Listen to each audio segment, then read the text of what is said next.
Hello, hello, hello.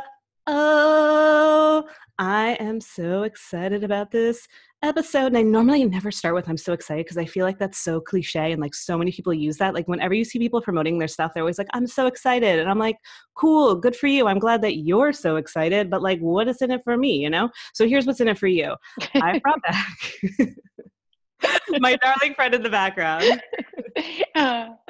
Sorry. Now we're going to play Guess That Laugh. Do you is? I guess you would because you now have seen the episode title, so you know who my guest is. So my guest tonight is Amanda Francis. She is back for more. She couldn't get enough the first time around. Always. Yeah, literally like, Amanda, our episode together like is the highest rated. It overrides all of my solo episodes, all my other guests. It's just like, oh, yeah, Amanda, she's just going to like win at my podcast too. Maybe people just really love us together. They do. They really do. We have good chemistry, Good vibes. We do. I think like if you were in the male form and we compared charts, I think there would be some good energy there.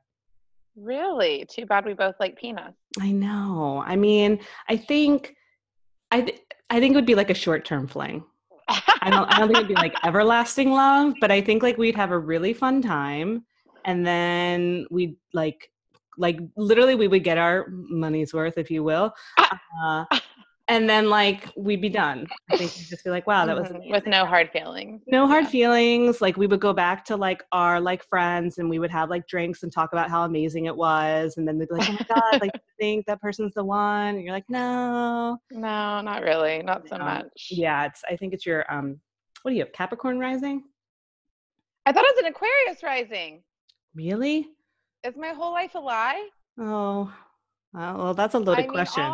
Virgo sun, Leo moon. I'm living that shit. Yeah. I just when you were Cap rising, maybe you're on the cusp of the rising signs, which would be possible. Well, what we can do is I can pull up a chart real quick. Okay. You pull up a chart. You pull up a chart while I do the intro that I said I was going to do before you took over. Okay, on it. Just kidding. I love you. You're just so funny. I couldn't help it. I know. I am. So, okay, before we really dig into Amanda, and again, now I'm talking about like me as her friend, not me as her lover in another life. She is offering her money mentality makeover program. Again, many of you that listened opted into it last year. You have the chance to do it again this year. And what's really cool about the program is all the things that we're going to talk about in this episode. But here's two very important things. The first very important thing, the cart is closing February 15th. So this is what you're going to do. You're going to obsess over the website. You're going to follow Amanda on Instagram. You're going to be like, oh my God, I need this course. Then you're going to have Valentine's Day. You're going to have a great time. You're going to savor all the Valentine's Day vibes. And, either one of two ways are going to happen here. You're going to be single and you're like, oh my God, like, I need to treat myself. Boom, here's Amanda's course. Or you're like, oh my God, that was so amazing. Somebody needs to treat me. Boom, here's your Valentine's Day gift. Oh my gosh, this course. How amazing to say that you got it for Valentine's Day. And then you can go to the Facebook group and tell everyone that you manifested it for Valentine's, and it'll be so perfect. Here's the second thing about it. All right, so you have till Friday to opt in, February 15th. The second thing is if you do, with my affiliate link, you get an astrology business planning session with me. This is an amazing value. It's one-on-one time with me. We're going to look into your chart just like we're about to look into Amanda's chart, which, by the way, this is a session that I've done with Amanda in the past to help her launch her programs, especially to get her when she was kind of in a space of like not understanding that cosmic influences can have an impact on your business. We kind of got to look into things, and we were able to see where some things were misaligned, and we got it all straightened out. And now she intuitively understands the cosmos and is able to plan her business every year based on this kind of magic. So, and honestly, blueprint, if you will. So as part of opting in, you get a one-on-one astrology business planning session with me. It's amazing. Everyone that does it really, really loves it and really values it as a bonus and a compliment to the course. So to sign up, the link is kind of a mouthful. So, I'll give you a little bit of warning. You can just look for it in the show notes and you can find it there. The bit.ly thing is weird. So we're just doing the regular affiliate link. You can find it in the show notes, or if you're just like, Danielle, I can't find the link and I need the bonus, email me, Danielle@daniellemercurio.com, or shoot me a message on the Instagram. We will make sure to get you in. And if you have any questions or you're feeling like, I'm not sure if it's for me, just message me. We'll talk it out. We'll see if it's a good fit for you, and we'll go from there.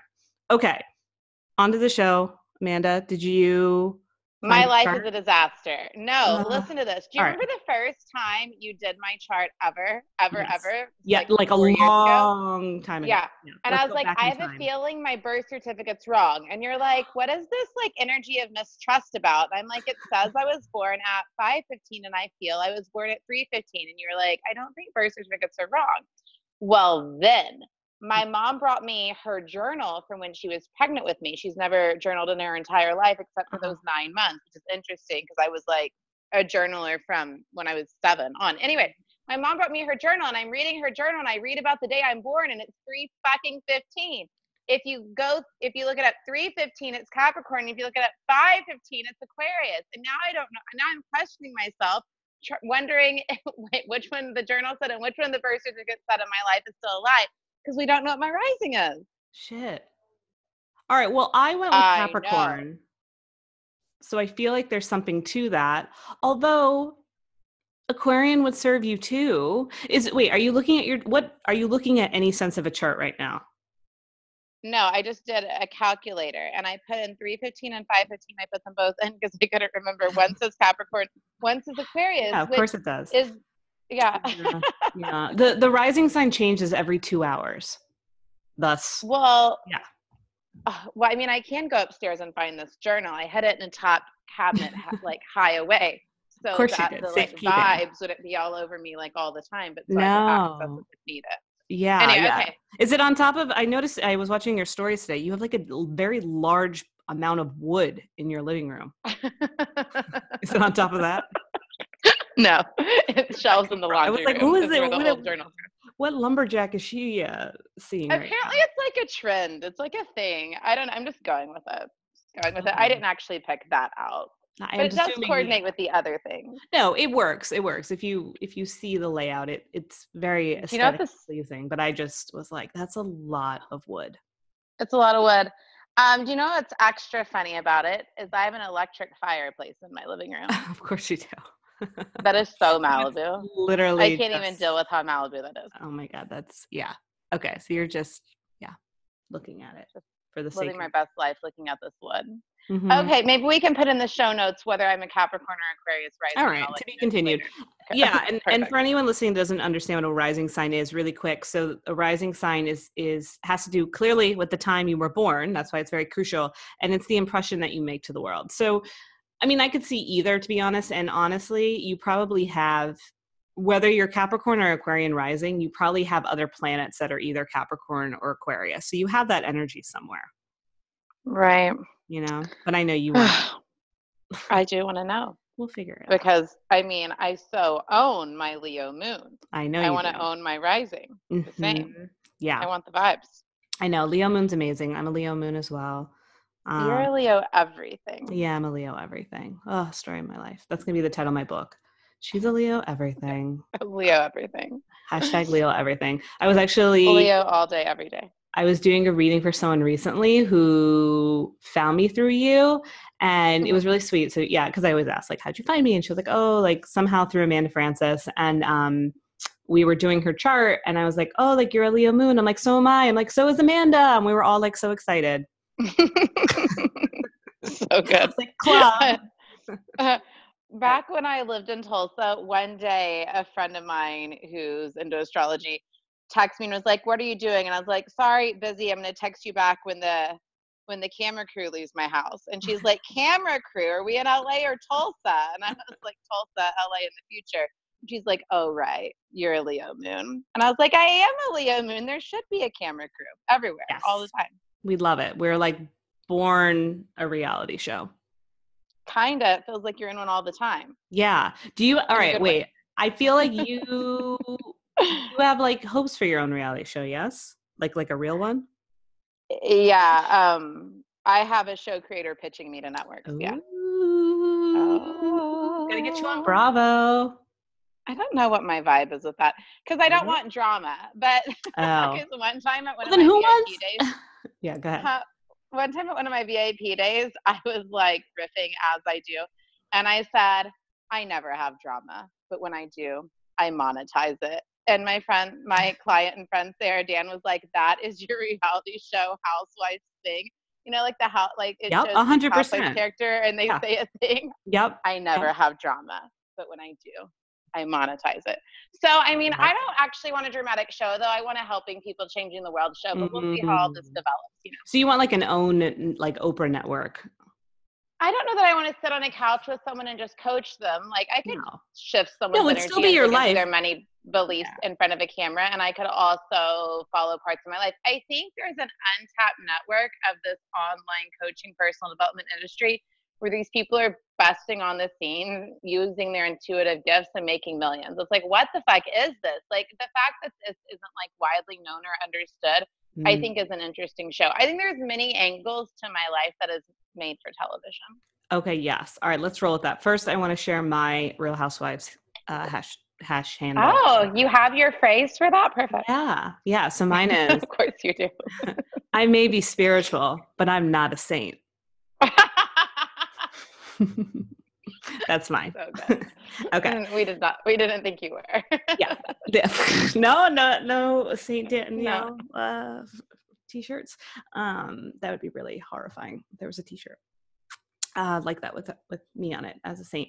Okay. So let's talk about you. Let's talk about what you were just talking about, this untapped market of coaches that are literally able to come in and help you make millions. Like, elaborate on that.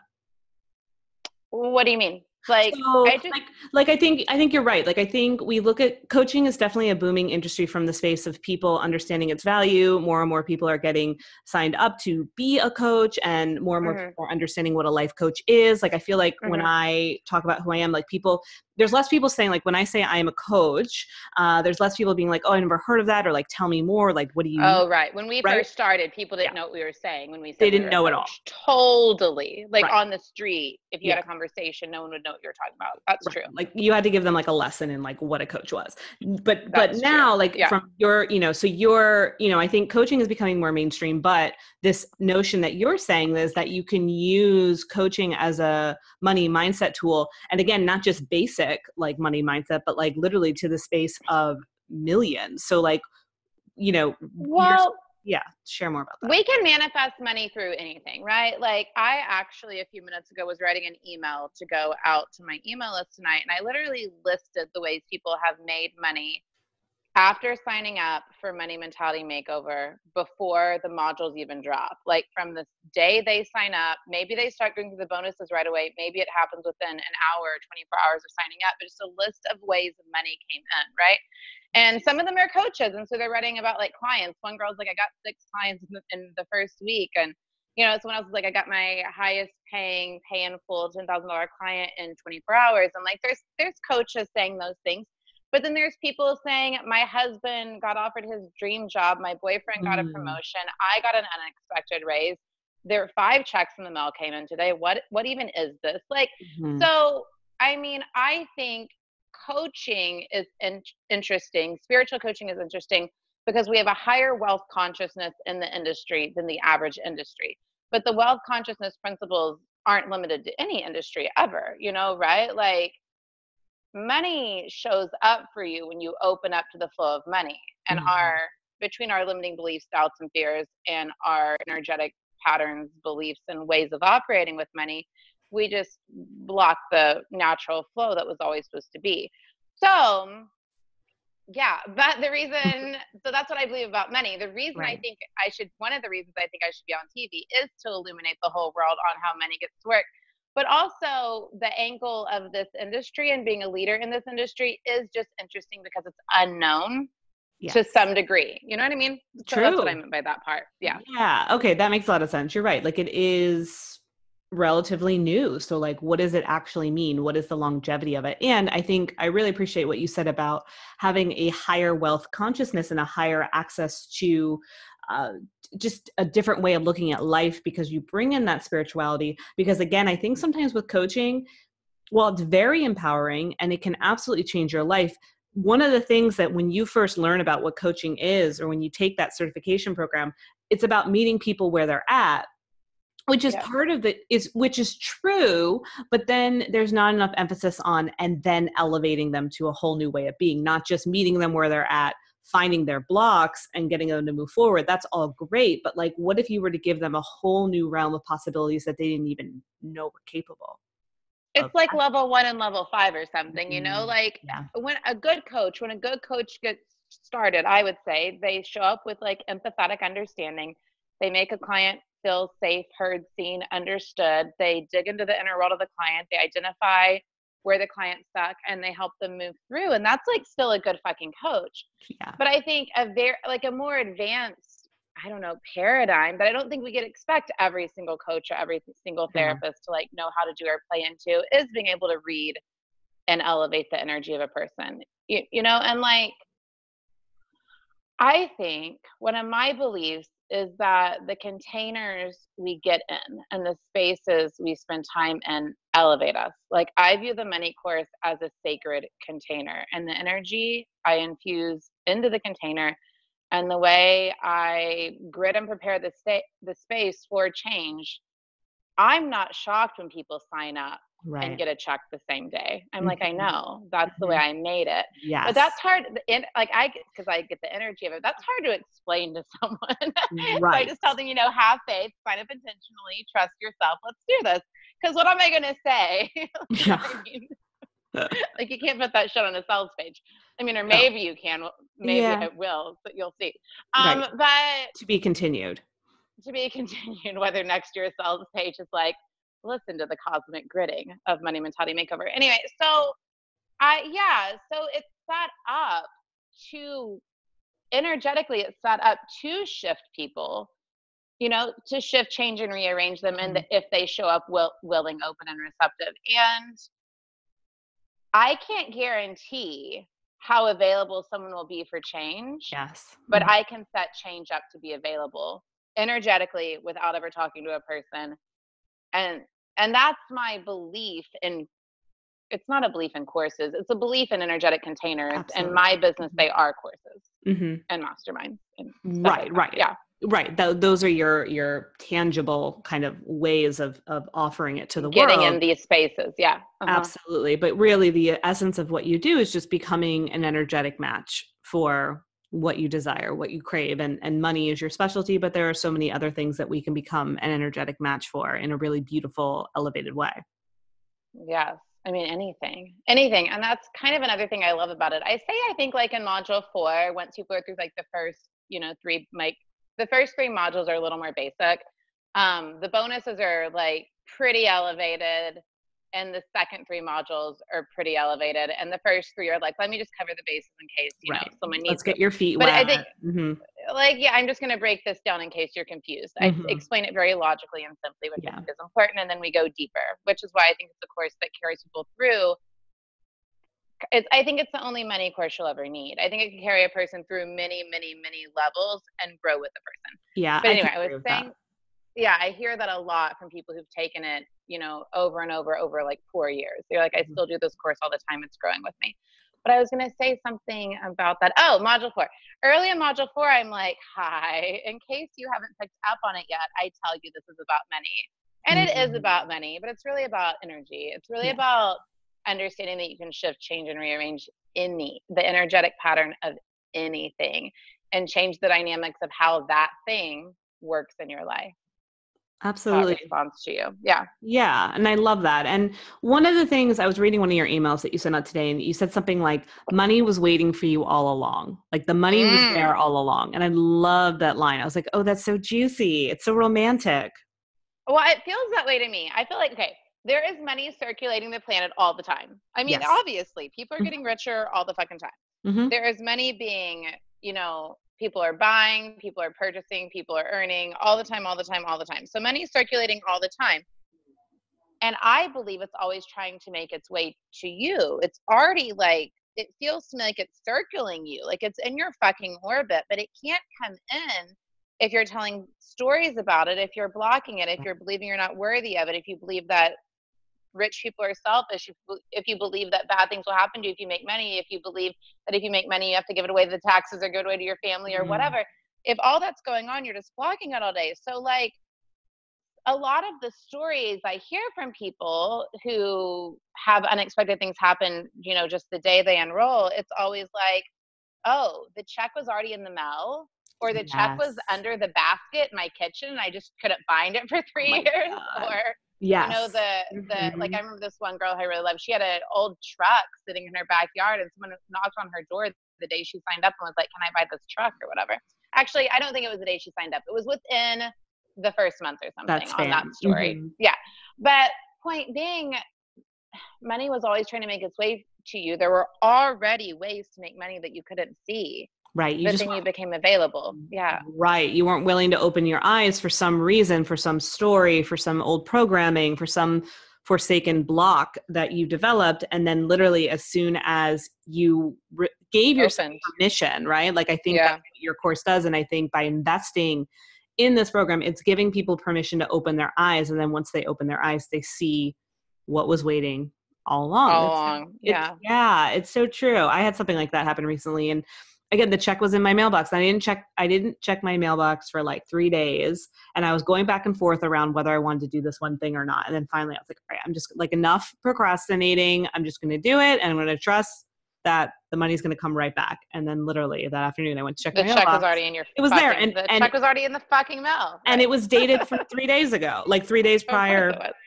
to when I was, you know, going back and forth. So, but again, like, and yeah. And it's part of the process though. And I think, you know, and it was good. In some ways, it was good that it happened that way for me, right? As opposed to going to my mailbox, seeing the check and be like, oh, cool, this is going to pay for X, Y, and Z. I think having those moments where you really do just take a moment to see like, oh, wait, I was being hesitant. I was blocking myself.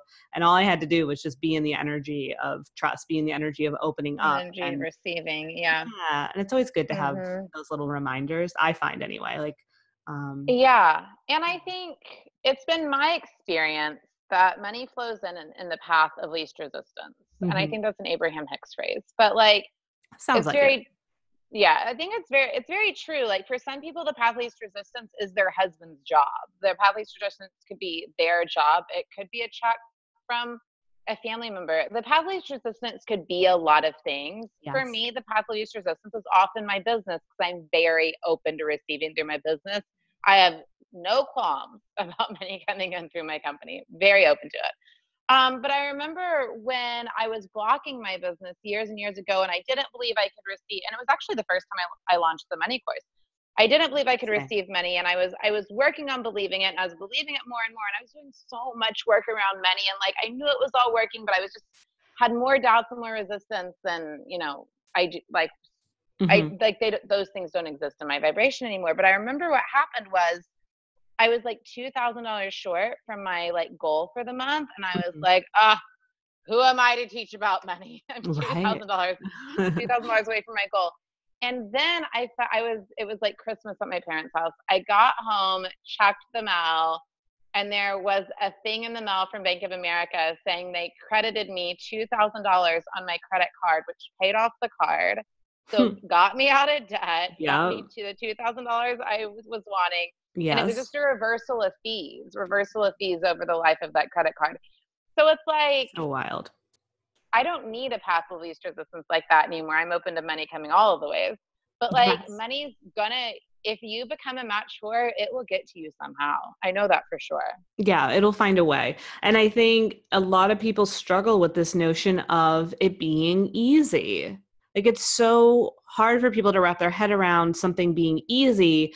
And for some reason, it's actually easier to justify something being difficult or not working out. Why do we do that? I think we just don't feel fucking worthy. I think it's in the collective consciousness of our society, maybe our world. Right. In the collective consciousness that you don't deserve it unless you worked for it.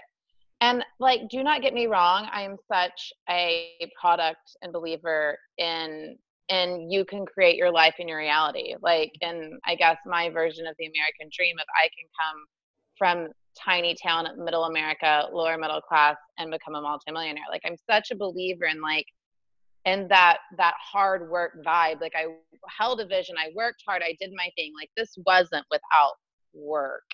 But the thing is when you think you're not worthy unless you suffered and struggled. You create a fucked up paradigm in your life. Because I can work from joy, I can work from flow, I can work from passion. That doesn't mean suffering to allow yourself to now make it. You know what I mean? Absolutely. So if you're just worthy of good things because you are, and you're worthy of abundance because you are, and you drop all of that, then yes, of course, money can be easy the vast majority of the time. I think the hardest part is just dealing with the fucked up limiting beliefs and energetic patterns.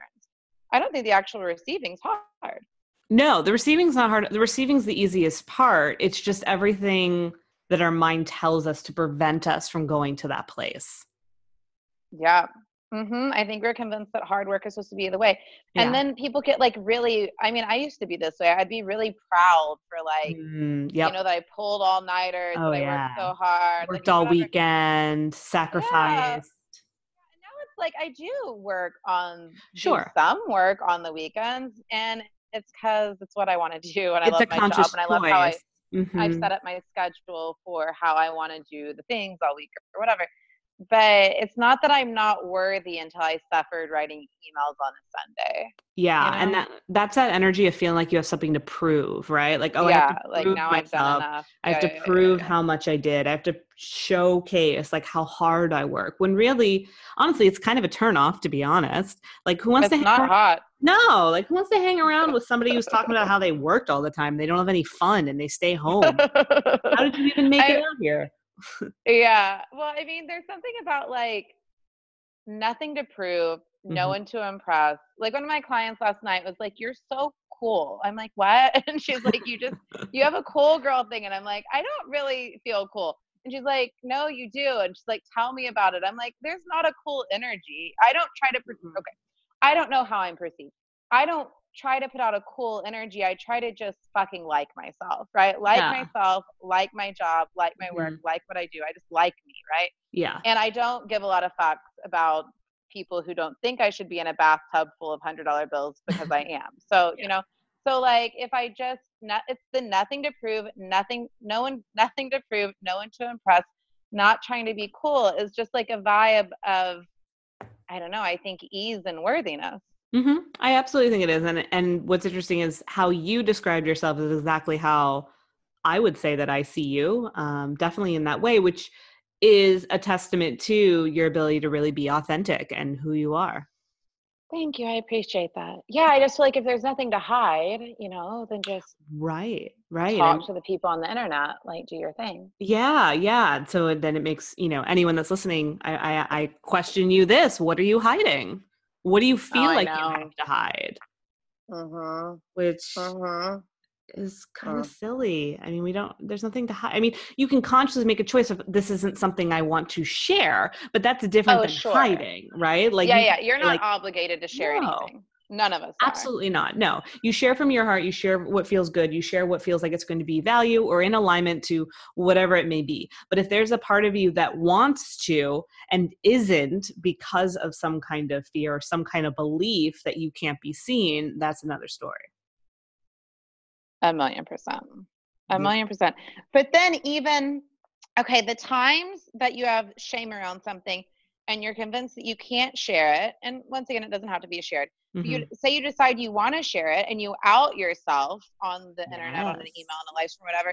Have you ever once had a time of outing yourself that not everyone loved it? Like, people love that shit. Yeah. Like, anytime you're like, here's what I'm going through, here's the fear. It was already in your vibration. Like, you were already putting it out there. People already sensed whatever it fucking was. There was never anything to not just be able to be clean with and tell your story about it the way you wanted to, you know?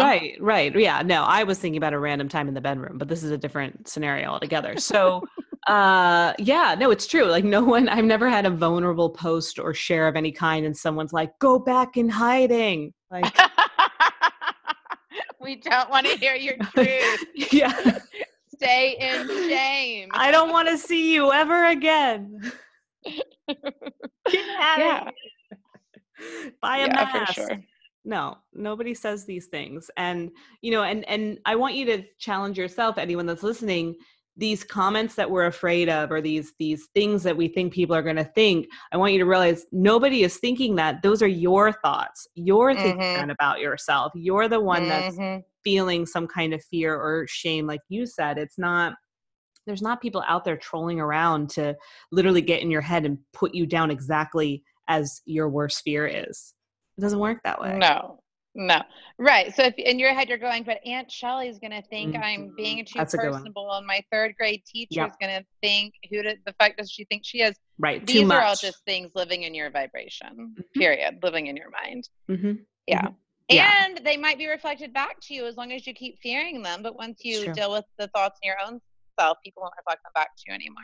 Right. And it's so much more satisfying when you let that go. I mean, again, yeah, you can worry about what Aunt Shelley or your third grade teacher are thinking, but I'm sorry, at the end of the day, where are they? How are they influencing? Are they putting themselves out online every day? Are they doing the damn thing? Yeah, no. I know. Are they paying your bills? You know, like, totally. I mean, if they were, it still doesn't matter. But I mean, I think it'd be kind of interesting if your third grade teacher was paying your bills. But that's a story you should share. Okay. That could be someone's path of least resistance. Maybe. But Amanda, I can't share because my third grade teacher, Mrs. Tallulah, is paying my rent. And she says I'm too much. What do I do?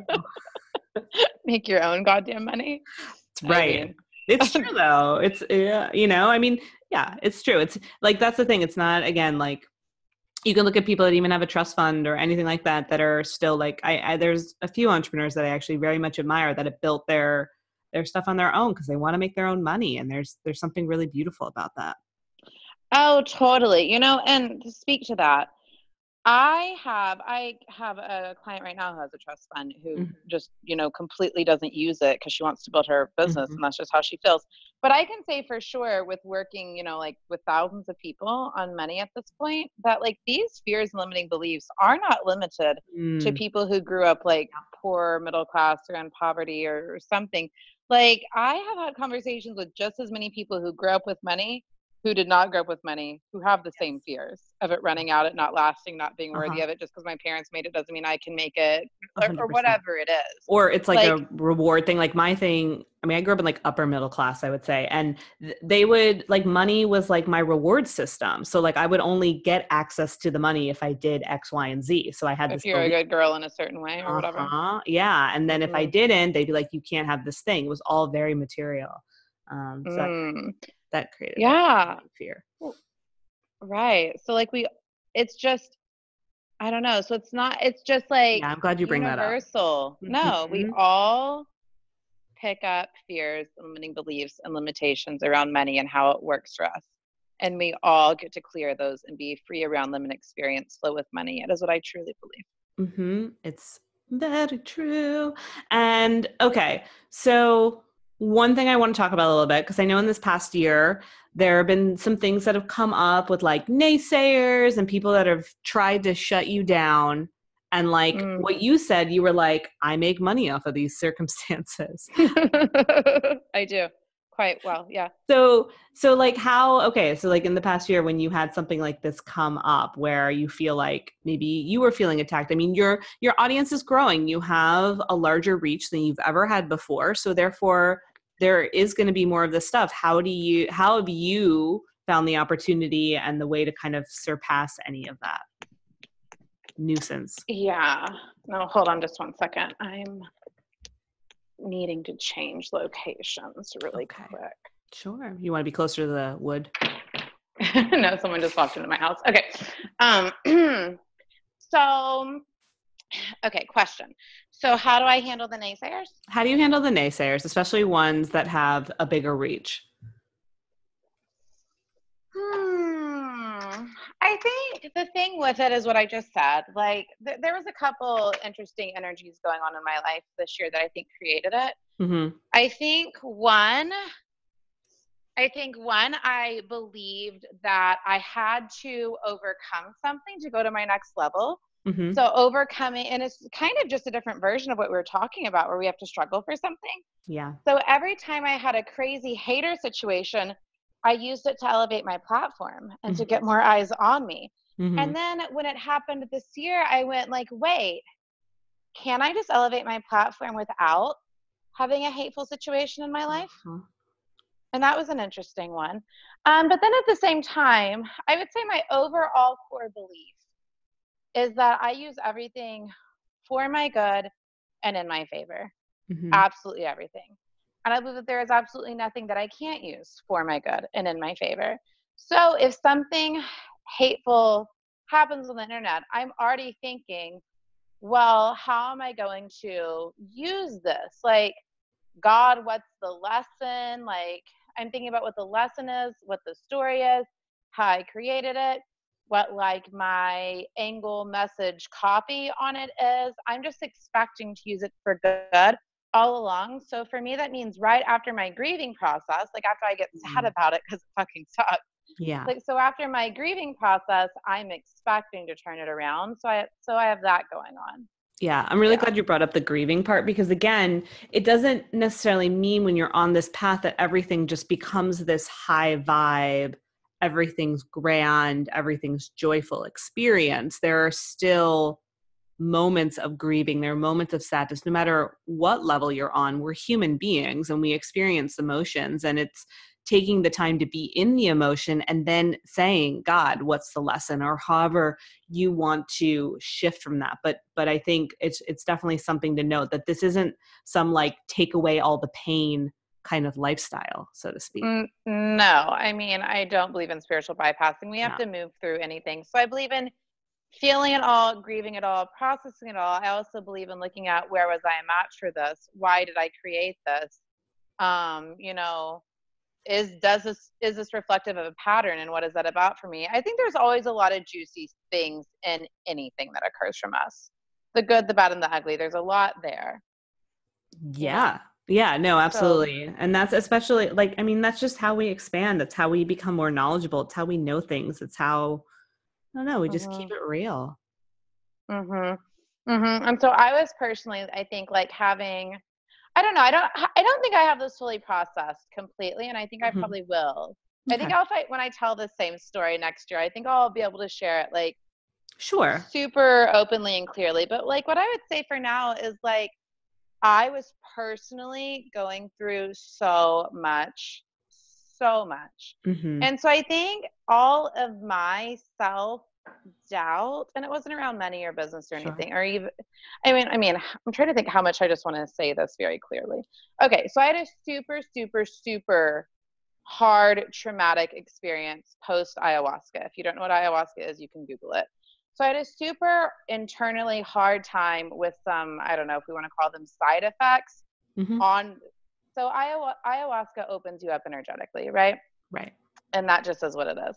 So it opens you up energetically, and then, like I said, I don't know how to explain it yet, but there became a phase of feeling too open. Like normal things that I could process my whole life very easily would create instant panic attacks or instant disassociation. So my own sense of safety, that's what I would say, my sense of safety was disrupted to a crazy degree after ayahuasca. And like I've moved through it and I feel fine probably 90% of the time now, but it was hard.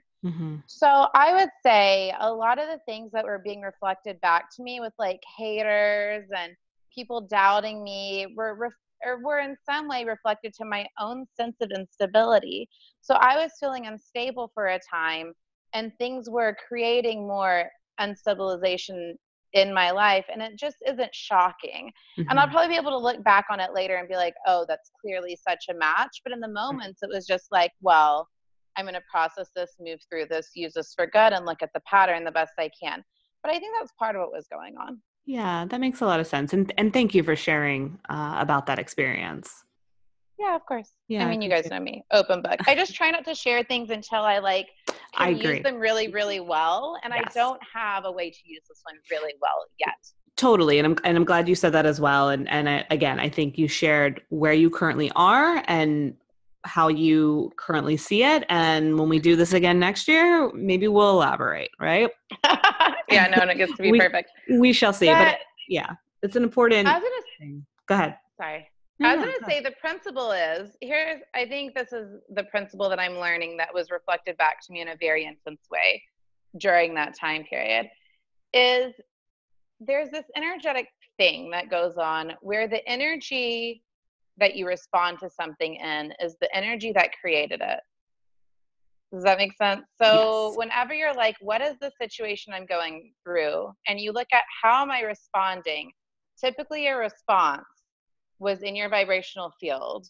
And your response is the actual energy that lived in you that created it in the first place. And it's a really easy, quick way to look at what actually needs to shift when you don't like the situations you're creating, right?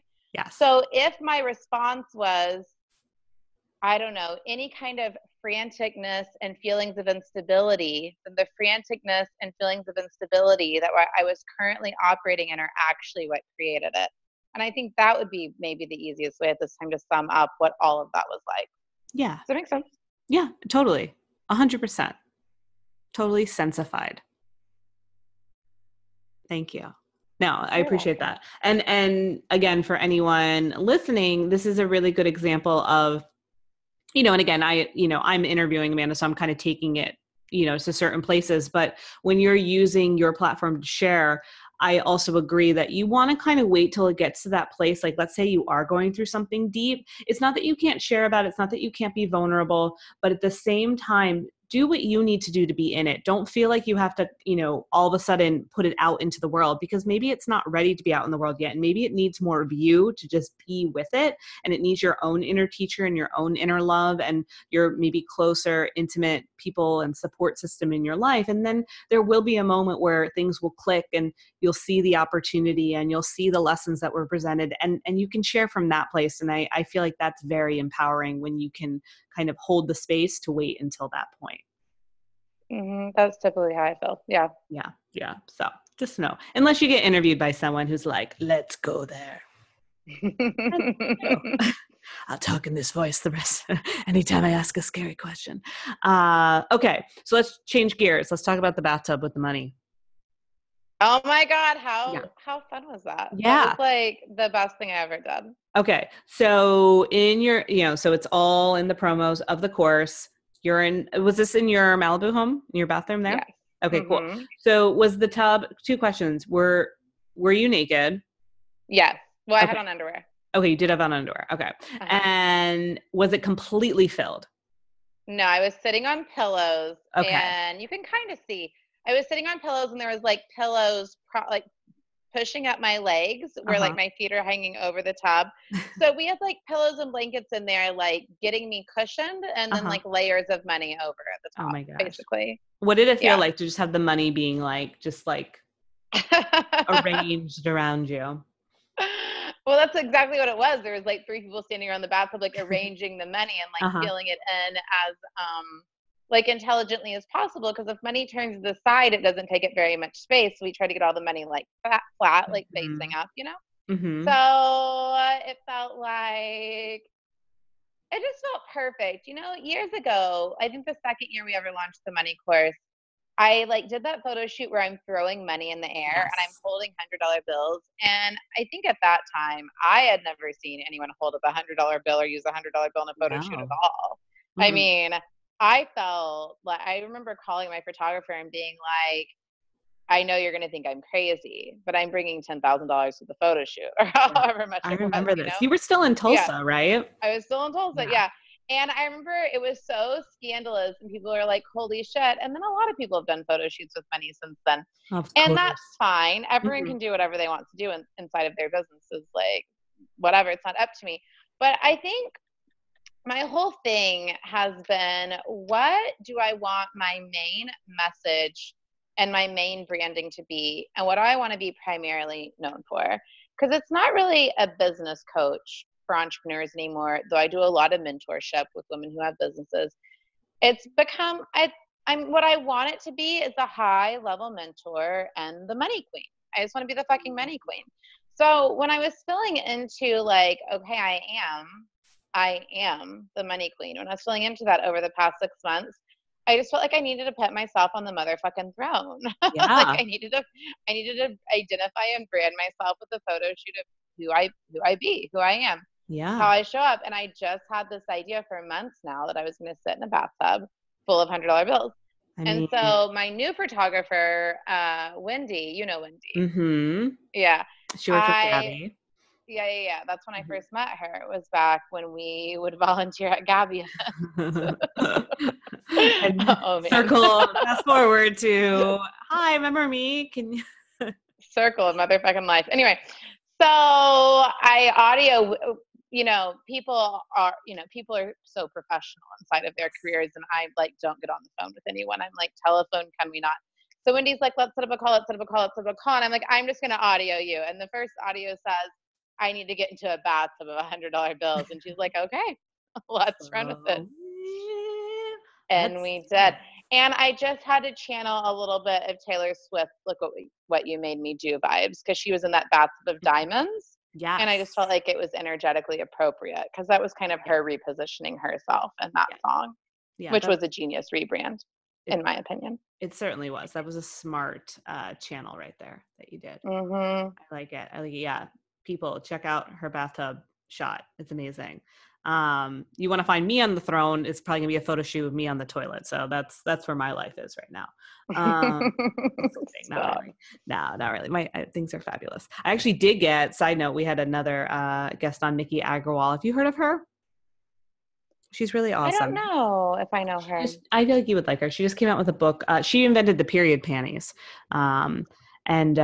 She came out. I think she's friends with my friend Nadav. Probably, yeah. I mean, she's pretty like influential in the entrepreneurial circles. Does she live in New York? She does. She lives in Brooklyn. Yeah, her and Nadav are friends. Okay, sorry. Yes, continue. Yes. No. It makes sense. So anyway, she just came out with a book called Disrupt Her, which is definitely like in our wheelhouse. Where am I going with this? So I had her on the podcast too, and she developed, and I'm freaking obsessed with it, a bidet attachment for your toilet. And she sent me one, and it's been the best thing ever.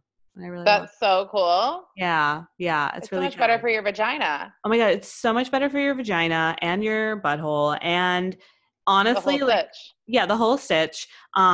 It warms up the water, and like, you're so much cleaner. You can wear all your favorite leggings for longer. Cause that's the thing. Like, I love these high-waisted legging situations, but like, I notice when I'm traveling, they don't last as long as when I'm home and I'm using my bidet. Just saying. That's interesting. Yeah. You know what? I'm going to change this right now. I'm making a commitment live on your show. I'm making a commitment. Or I guess we're not live, but you know what I mean? I'm committing. Sure. I have a Japanese toilet in my bathroom with all the bidet settings. I mean, there's so many settings on this fucking thing. It's ridiculous. And it's a seat warmer. It's all the things. And I've used it maybe once, and I moved in September. No, but when I'm like in Europe, when I'm in Italy, when I'm abroad, I use. Even Bali, they have a little hose next to the toilet instead of the toilet paper. I always use those things when traveling, but in America, it doesn't occur to me yet. I'm starting tomorrow. Starting tomorrow, you are going to have a clean vagina. Extra clean. In America. So fresh and so clean. And it's so good too, like after you have sex, right? You can go over and you can have a little rinse, so that way, you know. Yeah, like instead of getting in the shower and using the handheld. What are we even doing with our lives? Okay. Exactly. I'm telling you. I can't believe I wasn't utilizing this for all of its many purposes. You had this all this time. See, it was waiting just like many. Long. It's been waiting for me to be ready and open. Now I'm ready and open. Yeah, and now you are. Oh, your vagina is speaking to us through this podcast. Like, finally. I'll send you an update tomorrow. I'll text you. It will. I'm telling you. And let me know if it passes the leggings test. Okay. I'll let you know. Because it's true. Ladies, I mean, let's be real. Sometimes, we can only wear them for so long. Okay. What else did I want to talk to you about before we wrap up? Okay, well, let's just shift back to the course again, because this is your shining moment. This is the height of what you do. And it's only open for a few more days. Okay. I just want to bring up some of the hesitations that I hear sometimes around people not opting into these things. And the biggest one is that I don't stick to it. I procrastinate. I have shiny new object syndrome, and I'll cash in and then I'll just move on to the next thing. What do you say to these wishy-washy? I would say then you don't actually get it. If you think it's about completing it, we're not in school anymore. You're not trying to make an A+. There's no completion credit. it's yours for life to use however you want. You know, you get Yes. all content and updates for life. So you might dig into it later.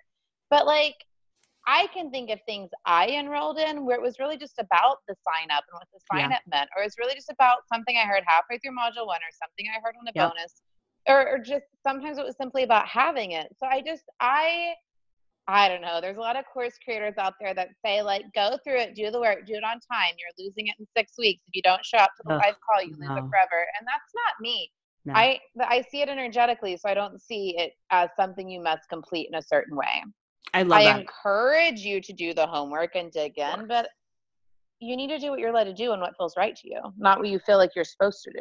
Right. And in these times, again, we're breaking down the old norms and we're breaking down the feeling of like, okay, if you opt into this, you have to complete it. And if you don't complete it, something's wrong with you or you're a failure, you always procrastinate. And it's like, no, like that's not who you are. You're investing in this because it feels really good. It feels like the next right step. It feels like where you're supposed to be and how you want to take it, then you'll take it. If you want to skim through and you pull out a few nuggets and it feels fantastic, perfect. If you want to obsess and write down every single word and have 20 different notebooks around it all and take the course 3 million times, that's cool too. But I got it. Yeah. Yeah. And like, I just feel like, you know, I think that's the problem with a lot of digital courses because they hold so much value, but I think we're not using them properly because we're using them with an old stale system. Like we're still in school or something. Yeah. The other thing I would say is let's not make it like you have to sit down and have 3 hours set aside to do the course. Let's not think of it that way.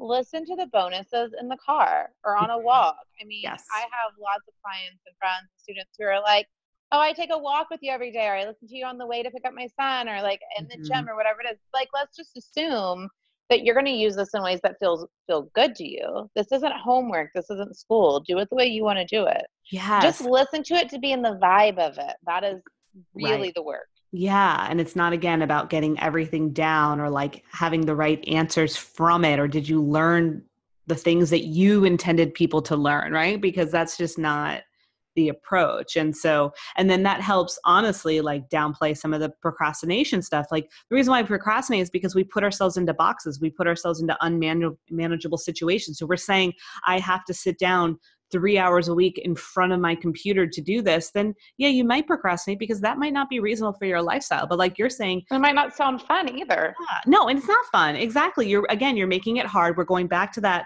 mentality of look how hard I work. Look how much I sacrifice. Look what I do to make these things happen. Therefore, I will deserve more because of it, as opposed to being like, no, this is the situation at hand. This is something I know that I want to be a part of my life. How can I look at my life and find fun ways to make it work? Like being in the car or, you know, going on a walk or whatever it may be, or just being like, oh, I'm going to sink into it now. And then, you know, life is going to take me here, there, everywhere. And then when I remember, I'm going to go back to it and yay. Right. Yeah. Like what's the easiest way to do it for you in a way that feels good to you? Like, once again, you're not getting credit for things being extra hard. That is an old belief. You don't deserve the money because you dedicated yourself to the course in a way where it was really hard. You know what I mean? Oh my God. I never did extra credit growing up. Did you? Oh, straight A student, all the extra credit. I knew you did. See, that's why I think you're Capricorn rising. I'm a fucking Virgo though. Isn't that very Virgo? It's very Virgo and very Capricorn. They're both very Earth. Earth is very practical, very pragmatic, very much like, tell me what to do and I'll be the best at it. Yeah. No, I mean, I'm very overachieving, but I had an interesting dynamic where I was like straight A student, do all the extra credit when I was younger. And then when I got older and realized how life works, I definitely got into like, what's the point? This isn't going to help me do the things I'm here to do. Right. So Right. I'm both those things. Yeah. No, I can totally tell that you've moved beyond that old paradigm, but I was curious if before it, if I did extra credit. Yeah. No, I don't think there was a season of extra credit in my life. Oh my gosh. No, very rarely, unless it was like something that I was like actually very excited about, then I would do it. But for the most part, it was a struggle just to get me to do the actual work at hand.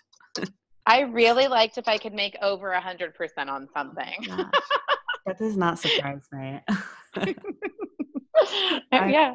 I was like, what does it matter? I was like, it doesn't really count for Yeah. anything? I don't know. Eventually I got there just for was sure. Yeah. I was so nonchalant about it all. Okay. Speaking of wanting to like do the best and go over all the things. So what, in 2018, what did your business gross? What were the actual number? 2,700,044. Yay. Something like that. That's so So fantastic. nearly 3. Yeah, it was Nearly good. 3. Aw, I love it. Yeah. What, do you have a projection for 2019?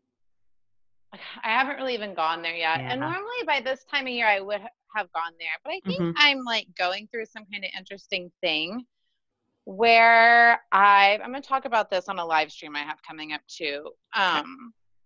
Where I've been playing with less goal setting, because I'm a really great goal setter. I'll set a goal and like be very intense about it. But I've come to more of like a less goal setting and more receptivity. Like instead of like setting a goal and being in the vibration of that exact goal, what is it like to just feel massive fucking abundance, just more than I can imagine, and be in a leaned back energy of receiving.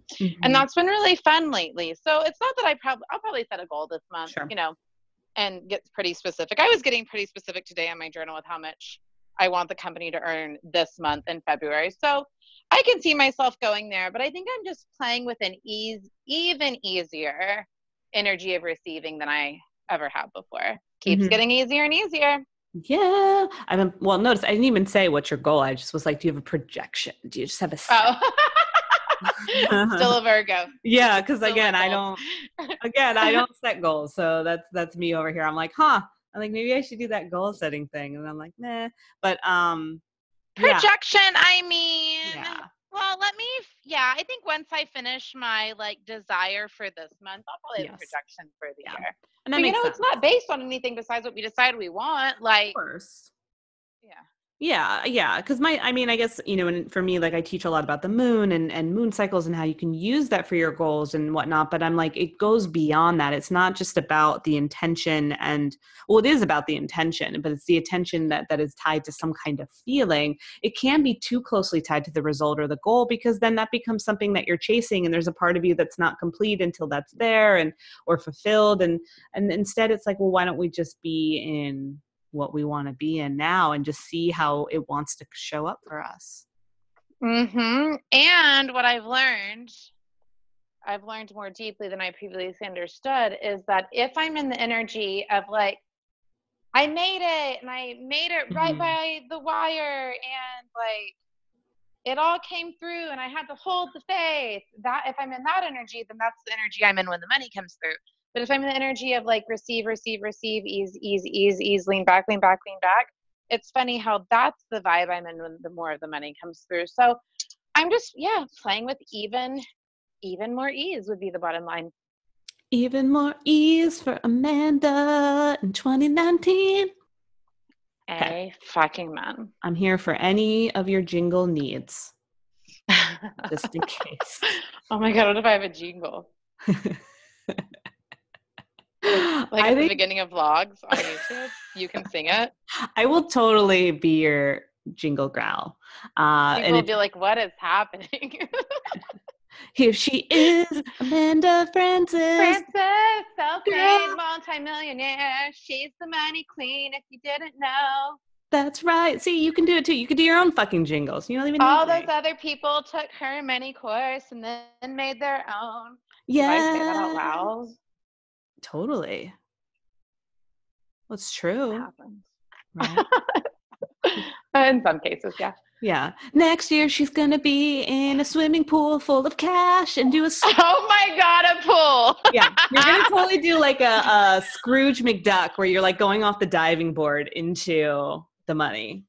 Stop. I could fill up my G-Wagon with hundreds and then open the door and have the money roll out. Just like an avalanche of cash. I have to create an avalanche of cash. Yeah. Okay, I'm gonna happening. I'm gonna look what you made me do. Look at that avalanche. It's dangerous. No, it's just cash. It's a dangerous note. It is safe to receive avalanches of cash. People, Yeah, it's safe to be buried in massive amounts of money. You will Ooh, not I don't know if we suffocate. want berry. Do we want berry? I mean, maybe. Well, that like buried, like where you can still breathe. Like when Buried you with have a your little. head up. Yeah. Yeah, you can have it from the waist down. Like one of those. You could do like at the beach. I'm wading in a pool of money. Huh? We can make you a little money mermaid where you're laying on the sand and we just cover you up with money and then you look like a mermaid, like we used to do Do with you sand. remember that time we were in the Hamptons and we were in the waves? Oh yeah. And we saw like that white, like Yes. I was thinking what about how my was it? top kept falling down, but yes. Well, it was like a. It was like What's that word? It was like a prismy orb. orb. Yeah. Did it seem like an orb to you? It was like a white auric field. And you and me and Michelle were in the water, and we all were like watching it, not asking each other if we saw it. And then we were talking about goals and visions, what we're going to create in the world. And then we got out of the water, and we're like, "Did you guys see that fucking orb in the middle of our triangle?" Yeah, it was just like dancing around. I know. It was really magical. It was magical. Yeah. So we're going to recreate that, but with waves of money. Waves of money. That will be interesting. I think you could generate something to do that. I don't know. We'll see. I like imagining. Well, what's annoying is they'll only let you take 10,000 out of the bank a day. So if you're trying to fill up a bathtub, you have to be strategic. Right. It's like a process. Yeah. And I'm like, really? And they're like, unless you want to claim it as income, you have to like fill out forms for like the IRS if you take out too much in a day. I see. It's a whole thing because they're trying to track money launderers. Oh. And we don't need the IRS to think I'm laundering money when I'm just filling up a bathtub, you know? Yeah. You're like, this is just to promote my business.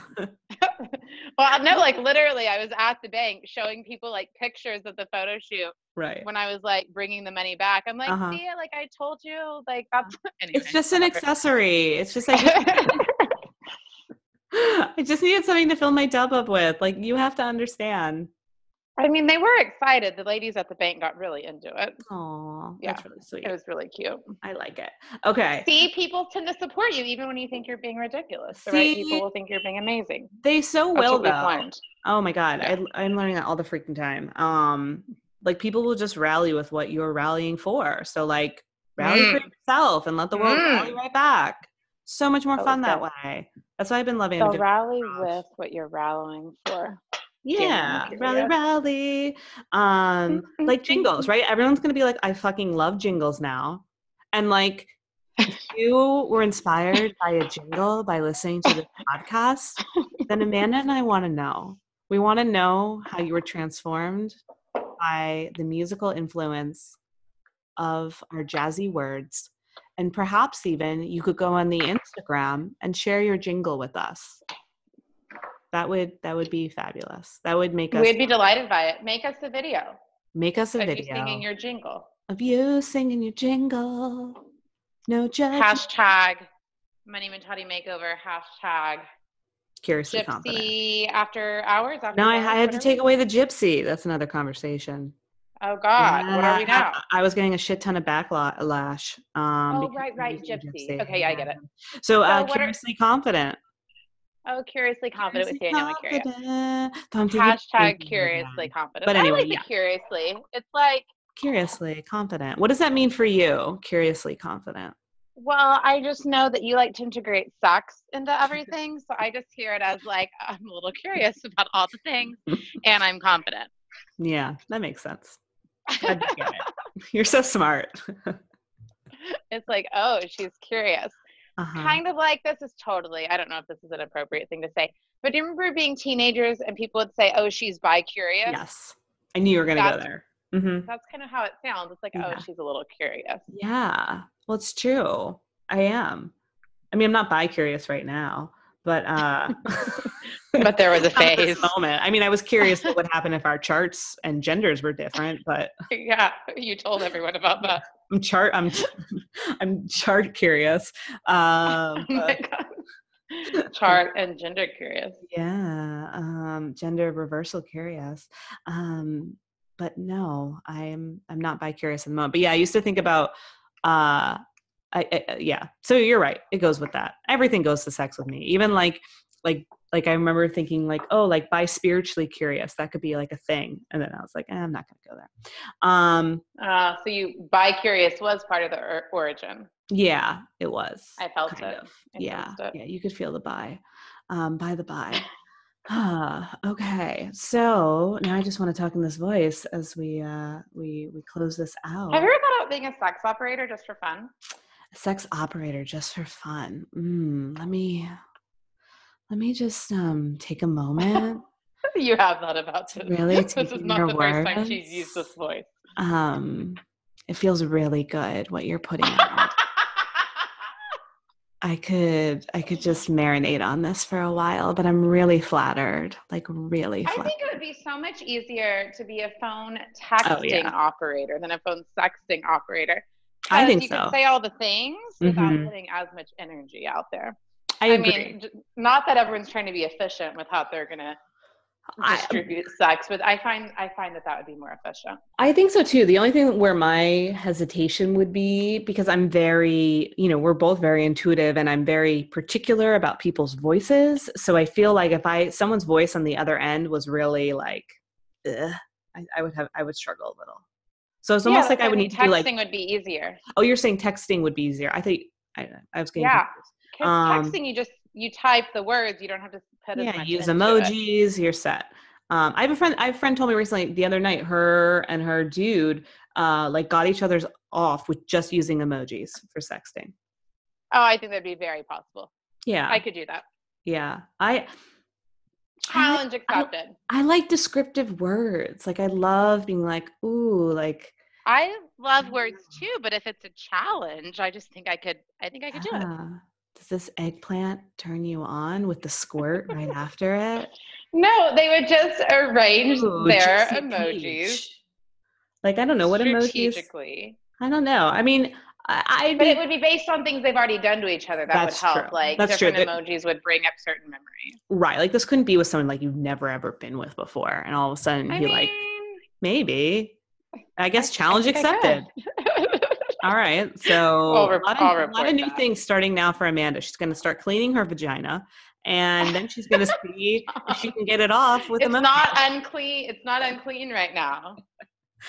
You're just going to wipe, instead of wiping it all around, just going to, give it the cleanse it deserves. I mean, if you are the queen, it deserves. Right? I am the queen. The queen needs a proper cleansing. Yeah. Okay. So why were we talking about, but no, I don't want to be a sex operator though overall. Cause I guess I could capitalize it and make a lot of money, right? That's a limiting belief that a sex operator wouldn't make money. Yeah. That's a limiting belief. If someone said to you, hey, Danielle, I have this position open and all you have like, so do I. All you do is answer the phone or text, whichever, between this time and this time on those days. And we pay this much an hour. But when you have repeat clients, the rate triple. I mean, could you get yourself behind it? Yeah. Potentially. It would be very easy. I feel like it literally would be probably one of the easiest things to do. Like I don't think it'd be hard. From a performance perspective, I think there'd be a little bit of... Like you could really excel. Yeah, but I think there'd be a little bit of internal ickiness. There could be. Yeah, just from like I start to like get in my head of like, who is this? That's where I get a little weirded out. Just thinking about who the other person. But I would need to not do that. Well, yeah, if you accepted the position, you'd have to I always accept the position. It's very rare that I turn down a good position. Yeah. Like, no. Did we talk about sex last time? I mean, I know we did in the first recording, and then the recording messed up. Yeah, we really did in the first one. We were talking about BJs and all the things. Yeah, I do remember the first one. Then we re-recorded it. Did we? And we just kind of talked about sex. We talked about a little bit. We talked about Captain Von Trapp's penis. I remember that. Oh, you made your Jesus jokes that you were sexually attracted to Jesus. Jokes, which they're solid. Carpenter. Yeah, at the wood. But see, it keeps going back to the wood. Is that what you're trying to do? You're trying to draw in a carpenter into your home? I think we've come full circle from the wood to the wood. I like it. Okay. We'll do another like sexy episode. We can get more sex Oh, specific you're going to if you have me want. back. Okay. Well, no, do you want to talk about sex? Do you have time? No. I mean, like, I'm going to be a repeat You are. more than once a year interviewee. Yes. Yeah. You should be, honored. honestly. Because we've got, I mean, again, like I said in the beginning of the episode, we have good chemistry. We do. I'll come back and talk about sex. Totally. Okay. All right. I'm open. All right. I know you are. So am I. That's why we get along. I feel like we can have a lot of juicy combos on that. But Yeah. sure.